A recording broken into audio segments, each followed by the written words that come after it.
It's great to see you. As we were just talking, our paths have crossed over the years, but we never had a proper conversation. Absolutely, Terry. I'm such an admirer. I'm such a fan. And I just recently found it because I'm doing my research because I know you're coming on the Joy Reid show tonight. I'm so excited to have you on for the first time.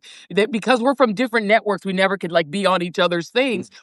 I found out today in my little research that you and I, our birthdays are one day apart.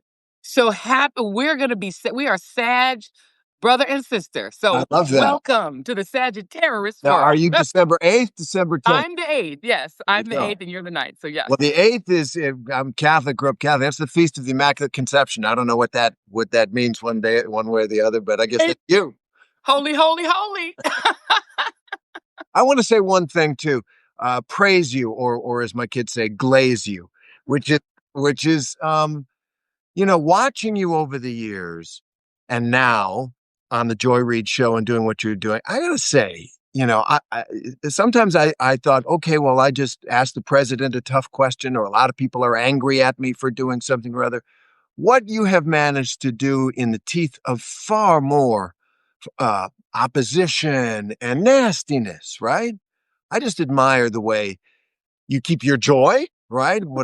And stand up. And that may sound, I don't know, patronizing, but I mean it genuinely. It's impressive. And then we live Thank in a time you. where a lot of people feel entitled to pop off against whomever.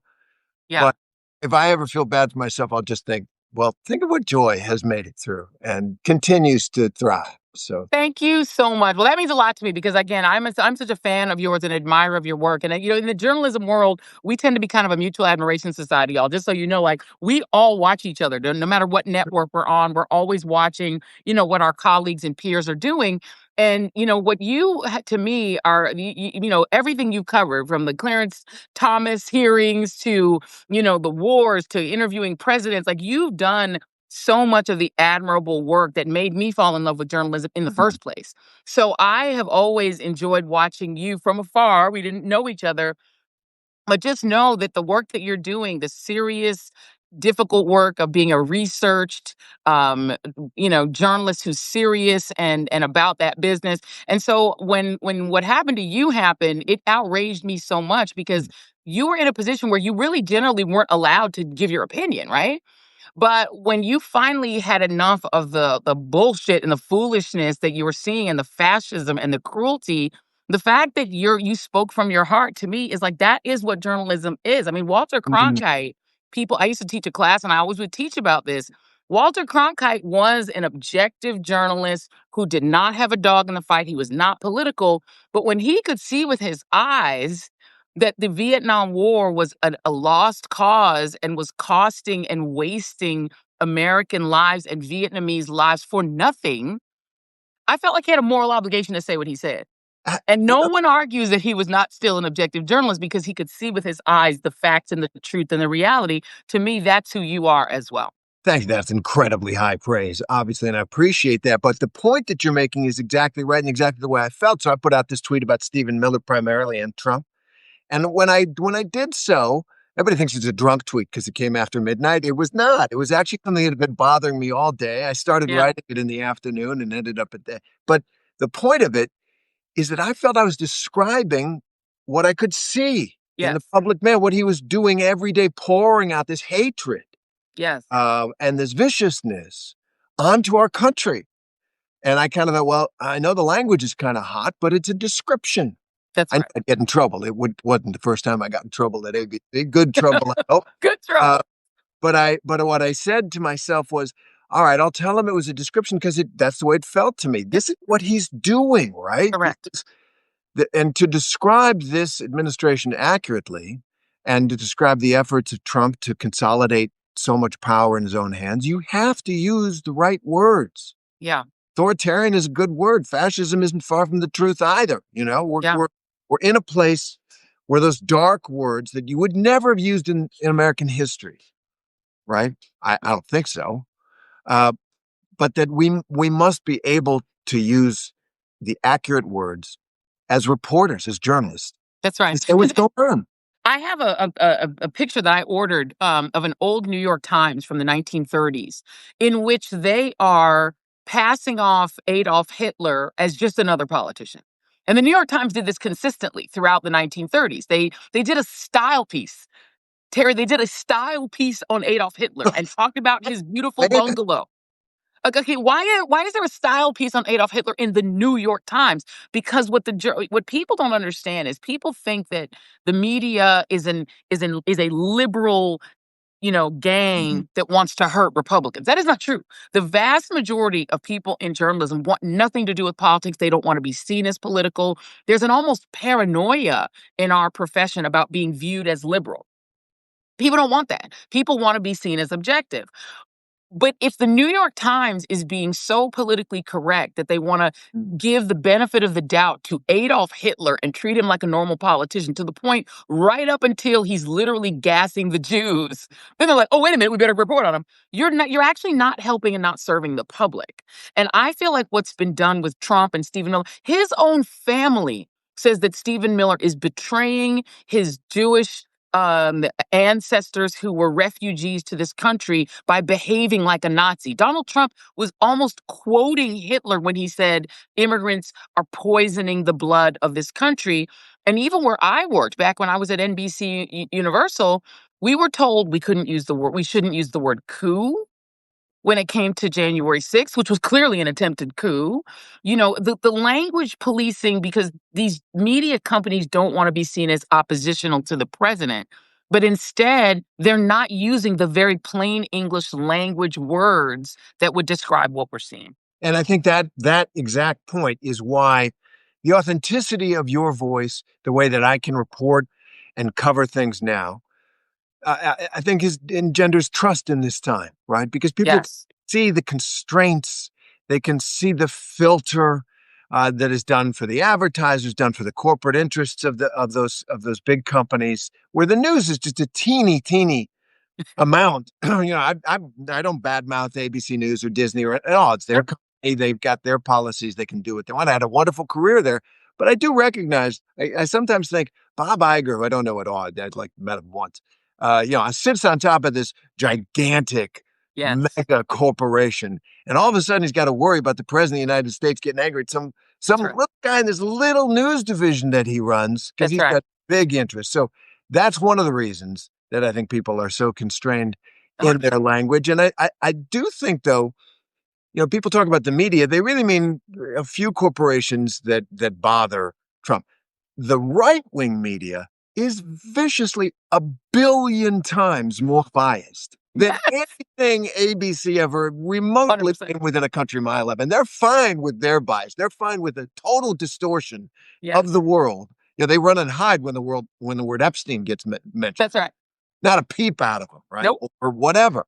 If the inflation goes up, if the market goes down, they don't cover it. That's right. Trump. And I think the irony of that is obvious. But it's great to be in this space. Yeah. And by the way, can I just say, Terry, this is what Trump wants. I'm going to play a montage later on the show in your segment. Donald Trump wants the kind of coverage Kim Jong-un gets or that Vladimir Putin gets. What he, and really, let's be honest, what all politicians want. Like, they get mad. Like, if I know a politician personally, they just expect a positive interview, right? Like, they just think everything's supposed to be positive. They all want that. But Donald Trump demands that everyone be, quote unquote, nice to him. Everyone needs to do nice coverage. Your questions aren't nice, especially women reporters. He gets very nasty when he doesn't think they're being nice. That isn't journalist's job to be nice to you, sir. But to your point, at NBC Universal, who I don't badmouth either. I get it. They have theme parks they have to worry about. They have, Bravo. Like, they don't just have NBC News and MSNBC. So when one person at MSNBC gets Trump tweeting at me, screaming at me, that's a problem for them, because then they have to worry not just about MSNBC, who Brendan Carr at the FCC can't touch because we're cable. He could say, I'm going to punish NBC News now because I don't like her. Or Bob Iger's like, I got to deal with Disneyland, Disney World, ESPN. I got all these other businesses. And then one guy is going to get yelled at by Trump. And then Brendan Carr, who these guys are very vindictive, is like, I'm going to punish all of Disney. We saw the governor of Florida literally go after Disney World, which is one of the biggest drivers of the Florida economy, suing cruise lines, suing Disney. We are now in a government that behaves in this very authoritarian way, where if you displease them, they will financially attack you. Whereas on the right, they just glaze, to use your word, they just glaze Donald Trump day and night, and that therefore they get left alone. And even if they put out a poll he doesn't like, he attacks Fox. Those are his Right, people. right. When they counted the votes accurately, Come he on. hated Fox, right? I mean, and they instantly turned tail and headed for the high grass. That's right. I mean, it is fine. Let's talk about the news for a Please. moment. Epstein, right? So, I was listening to the Daily podcast, which did, or the New York Times podcast, which did a great job. The host, Michael Barbaro, he went to the Hill for the vote to talk to some of the people behind the scenes, his own colleagues who cover the Hill. At the end of the day, it was their considered opinion that this really is a turning point for Trump. It's the beginning, as one of the Times reporters said, of his lame duckness or lame duckism or whatever you'd say. I'm skeptical. He's got such an iron hold. That party's going to be happy to be back in his embrace. They did not like voting against his interest, and they trust, I'm sure the word got out, don't worry, Pam Bondi's going to make sure that nothing about Trump ever gets out of these files. And what do you think? Yeah, I think this is the end of Trump, just like Grab 'em by the Pussy video was the end of Trump. The January 6th insurrection was the end of Trump. COVID and letting 1 million people die was the end of Trump. Tanking the economy because of COVID was the end of Trump. Donald Trump said he could shoot someone on Fifth Avenue and he would be cheered by his supporters. He is absolutely right. He already got 1 million people dead. And the people said, yeah, let's put him back in. You know what I mean? He tried to overthrow the government and stole classified documents and put him in his toilet with a chandelier over it and threw him in the shower. And people went, let's give him another chance. Like, there is nothing he could. I think what the other piece of our profession that is, they're not ready for this moment. And I'm not, this is no aspersion on any individual journals, but journalism, formal, legacy media is not ready for this moment. They don't know how to handle authoritarianism any more now than they did in the 30s. Sorry, they just don't, because they keep on trying to use the normal political rules on Trump. Yeah, a normal politician that gets caught on video saying I could grab women by their private parts, they would be finished. Remember, what was the guy who went off on the Appalachian Trail with his girlfriend? Mark Sanford. We now Yes. know he's back in the news. I don't know if you've seen that, but he's back in the news. You don't want Of to. course, they all come back. But the reality is, for Trump, Trumpism and MAGAism is a religion. And because you talked about being Catholic, I was Catholic for the first 6 years of my life, and then the churches had high ceilings, and me and my sister, we used to go and get, because we like to echo. And my mom was like, "Ooh, let's be Methodists now." So we became Methodists because the ceilings are low. So she switched our whole religion. We went Protestant. She was like, "Them high ceiling churches not for my kids," but. I'm still a girl who was raised in the church. Most of people in our profession, I think you can attest, are secular. They're not religious, or if they are, they're very quiet about it. They don't really approach religion. So I think they don't understand that MAGAism is a religion. It's a religious sect. It's a sect of Christianity. Robert Jones, who's my favorite demographer at Public Religion Research Institute, he tagged this. Frank Schaeffer Jr. has tagged this because his father created this Christian white nationalism. MAGAism is a white Christian nationalist sect. And so you can't make people change their mind about Trump if they're in that cult, because it's a cult, it's a religion. And so their religion involves worshiping Trump. So I don't even attempt to say that you can ever move those people out. Some people get deprogrammed when, like, the economy hurts them or some other thing happens, or they've got a brown relative that gets deported. Something might buzz you out of the cult, but you have to come out of the cult in order to be vulnerable to the truth and the truth to access you. So I don't think anything stops his cult from being his cult. And Republicans have had multiple opportunities if they wanted to finish him. Multiple. And, some of them behind the scenes tell people like you and me, we hate him and we wish he would go away. They won't finish him because they're too afraid of the cult. So I will believe he's done when he literally is done, when he walks away and never comes back to politics, or when the devil take him home. That's so interesting. I think you're absolutely right. The notion that Christian nationalism, which is, this distortion, obviously, of the teachings of Jesus Christ, as Pope Leo is speaking out so strongly about. This is not really what that guy was talking about. What would Jesus do? It's pretty obvious. What would Jesus do? He'd be out on the streets of Rogers Park in Chicago blowing that little red whistle. That's right. At least. That's right. That's right. But that hold You know what Jesus would do? I'm sorry to cut you, Terry. He would be doing what that pastor in Chicago did when he opened his arms and got paintballed in the head. That's Yeah. what Jesus would do. He opened his arms with his collar on, and in the name of Jesus, he prayed. He looked at those people Shot. with all of the Jesus in him and said, "Mercy on these immigrants," which is what Jesus would do, and they paintballed him. I mean, or whatever, hit him I with a thing ball. And I was there for a few days and did a mini doc on it, which people can find on my YouTube channel, Real Patriotism with Terry Moran. Little plug there. But Love it. what I also talked to the priests who brought the Holy Communion to the detention facility, right? Mhm. They had arranged in advance. They had asked ICE. We just, not a whole crowd of us, just 4 or 5 of us for those people who in there might want to take Holy Communion, and they were turned away. Yes. That, there was something very powerful and moving to me in that. And the Pope spoke out about that as well. Mhm. This is the real Christianity. On the other hand, the other Yes. that it suggests, the way you're looking at this, is that people needed something, that there was an emptiness in them Mm. that Trump has filled. I wouldn't want Yes. any of it myself, but he has found a way to give them meaning, right? And I remember going to Trump rallies back in 2016 and since, and you could feel there was this sense of bonding Mhm. that was beautiful in a way. I was at the weird Trump rally last time where he played disco music, his favorite music, for 20 minutes because people are Yeah. falling out, and he said, let's let the medics get to work, and I'll just play some music. Mhm. And he just stood there, and everybody thought it was quite strange who weren't in that church, That's right? right. For them, him playing, I don't know, Village People or what's the Phantom of the Opera or all that, was the hymns almost. And it Mhm. was a moment of great solidarity for them. That makes me feel that one of the things the Democrats have to find is to be able to speak spiritually again, Yes. speak to that lack of meaning that this modern society gives so many people, especially for young men, but really for all of us, right?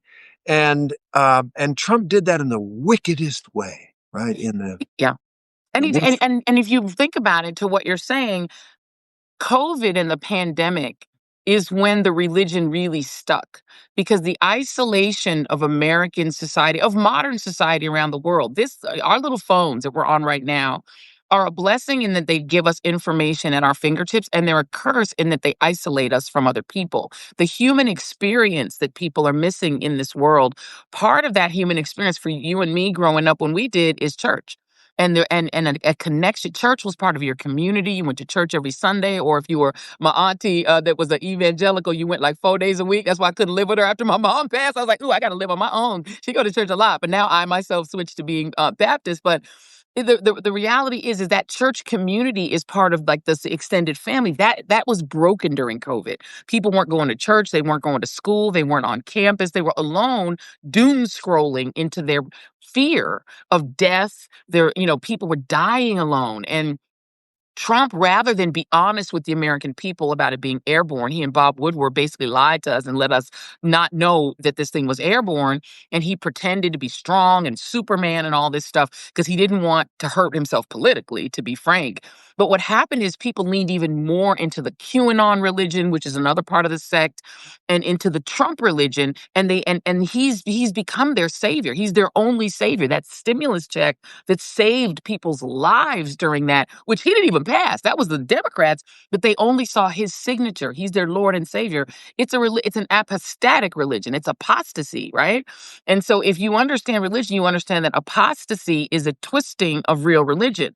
If you go back to the Old Testament, this is what Moses was fighting, that the children of Israel, they wanted a God they could see. And so the invisible God giving them blessings that come at some point, but you have to have faith to get them. That was unsatisfying to a suffering people who had been enslaved and who had been persecuted by the Egyptians. They were like, I need a God I can see. A golden calf, you can wheel it in front of me. I see its glory. I see the shininess of the gold. And therefore, I want to worship that. And remember, all of these people, even Abraham, came from polytheistic religions where they worship things they could see, the sun, the moon, the things that were visible on the earth and in the sky. And so the attempt of Christianity to say, no, God is one God, but he can't be seen, You just have to believe that there's a God. That's a hard thing to do for humans who need visual confirmation. So Trump is the God they can see. He's literally gold. He loves gold. He festoons the world with gold the way the churches of Europe did. He's an idolater. And the worship of him is idolatry. But I understand what it is because I am a religious person. As a church girl, I know what apostasy and idolatry are, and so does the Pope and his predecessor. I love Pontifex, my previous Pope. Even though I'm not Catholic, I be following these popes. Those two popes, especially the one who passed after looking into the eyes of J.D. Vance, one day later he went home Mm. because I think he could see the wickedness in the man in front of him. And if you're not religious, you don't even relate to that. And most Democrats are super secular, so they don't see this. What I see is a false religion. I see apostasy and idolatry, and Trump is the god of this religion. Well, look at this. This is a brief conversation. I know you've got things to do, but I've already taken away so much from that. It's a great thing for me to think about and look for ways of covering in some way. So I appreciate that. And I agree with you. I will say I met Pope Francis a few times because I covered him. There was a naturalness about him, Yes. like with Pope Leo, right? Mhm. And it felt to me so genuine. It came out of him, but it was also practiced. You remember the picture of Pope Francis embracing the man with very, very bad facial condition of boils on him, and it was something he did naturally. He did that Yes. encountered. It was the most important word in his vocabulary, encountering people. But since there's only a couple minutes left here, Sure. let's do a little trade here. What's a Yes. story you're watching out there right now? And I'll give you one. I can go first because I want you to have the last word. Please. Venezuela, right? What is Oh, happening in the Caribbean and what looks, for all practical purposes, to be preparation for war of some kind, either yeah. supporting an insurgency in Venezuela, the opposition in Venezuela, or much heavier uh, active involvement of the United States, not an invasion, but they put so much hardware, so much men and material there that I can see Trump cutting a deal with the Venezuelan opposition. Give us half of your oil revenue Mm-hmm. and we'll overthrow Maduro for you. I ask myself, when are we ever going to learn the lesson that it's easy to start wars and it's hard to get out of them? I, Yes. I have a personal stake in this because I was covering the Bush White House when he took this country to war in Iraq, and I've had to sleep with that, live with that Mm-hmm. in my head. Did I do enough? And the answer is no, probably. So I don't want any of that to happen again, but you can sense it. You can sense the eagerness for it in Trump, not in MAGA, but in Trump, No.